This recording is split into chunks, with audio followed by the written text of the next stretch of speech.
Bonjour à tous, Tom Duquesnoy. Avec le boxeur.fr, on s'est lancé dans une série de tutoriels sur le sport de combat en général. Aujourd'hui, on va voir les différentes feintes. Pour m'accompagner aujourd'hui, Steph Gentis, sparring partner et ami.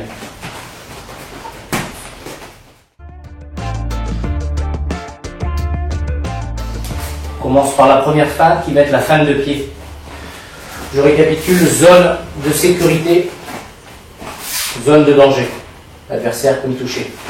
Zone de sécurité, zone de danger. Il y a un déplacement qui s'opère par un step de la zone de danger à la zone de sécurité. C'est cette zone que je vais essayer d'aller flirter avec les feintes. Donc l'utilisation des feintes va faire que l'adversaire ne va pas savoir vraiment quand je m'engage pour une réelle attaque.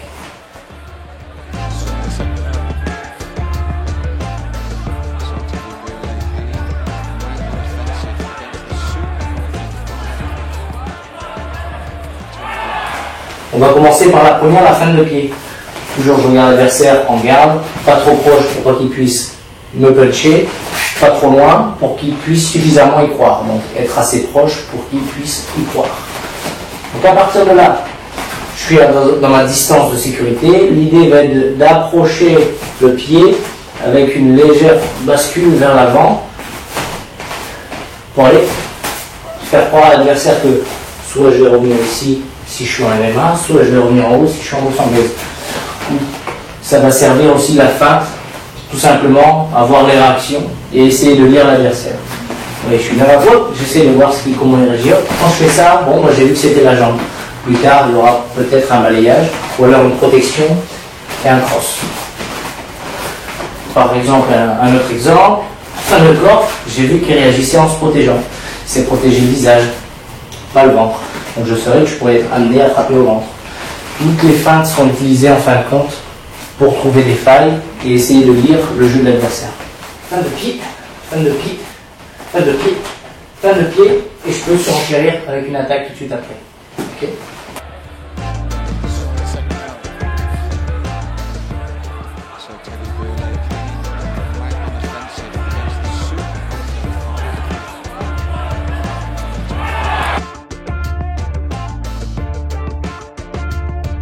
La deuxième feinte, la feinte de tête.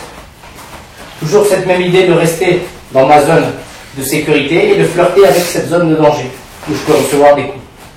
Donc l'idée, ça va être cette fois d'être bien en garde, les mains levées et d'aller feinter avec ma tête. Ok, hop, feinter. Il ne sait pas vraiment si je m'engage ou pas. Feinte de tête. Fin de tête, je vois comment on réagit, le cas échéant, s'il est ouvert, je peux partir sur une attaque. Fin de tête, fin de tête, fin de tête. Petite précision pour la fin de tête. L'idée, plus que de basculer la tête un peu n'importe où, ça va être plus de faire croire à l'adversaire que je me lance et à la fin faire revenir la tête. Okay, donc la tête ne se décolle pas vraiment du corps, mais on a une impression que le corps est en décalage par rapport au mouvement de la tête. L'idée, ça va faire regarder l'adversaire droit dans les yeux pour lui faire croire dans les intentions et dans les yeux que je vais partir à tout moment. Ok, ok, ok, ok, ok. Mais à tout moment, je suis en équilibre sur les deux jambes pour pouvoir partir si lui l'attaque ou pouvoir attaquer si lui me donne une belle proposition.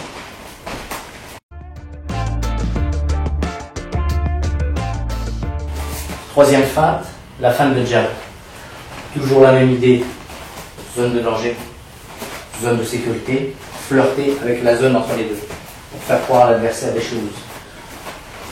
Fin de jab, on est ici, on est toujours à distance, pas à distance de danger, mais distance de sécurité. Flirter avec cette zone de danger.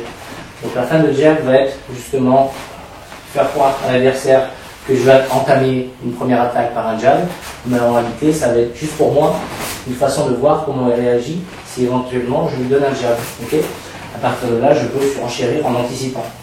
Si c'est protégé en haut, je peux attaquer au corps par exemple. Okay, fin de jab, fin de jab. Donc vous voyez, c'est plutôt un gant mort, un jab mort que j'envoie. Une belle feinte, mais plus que essayer de la voir, ça va être plus essayer de lire ce qu'il me donne. Hop, voilà, j'ai vu que là c'était meilleur. Fin de jab, fin de jab, fin de jab, fin de jab.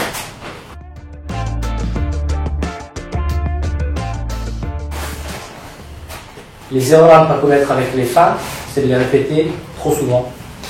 Imaginez plutôt que vous avez une espèce de poche avec 10 feintes à pouvoir faire dans le rond. Il va falloir les dispatcher sur les 3 minutes ou les 5 minutes si vous n'avez pas les mains. Mais ne pas les distribuer trop souvent, trop rapidement. Ça fait plutôt partie de pointe dans le combat qui va être donc des moments d'intensité qu'on va mettre. Donc voilà, le combat est tranquille, le combat se passe. Feinte, à partir de là, j'observe, je vois ce qu'il me donne, entendu. À partir de là, je récupère, plutôt que de m'acharner à faire des feintes, à un moment donné, il ne va plus y croire. Et moi surtout, je vais être hors de cardio, parce que c'est quelque chose qui est très énergivore. Si vous avez aimé ce tuto, pensez à liker et à partager. En attendant, je vous dis bon entraînement et à bientôt.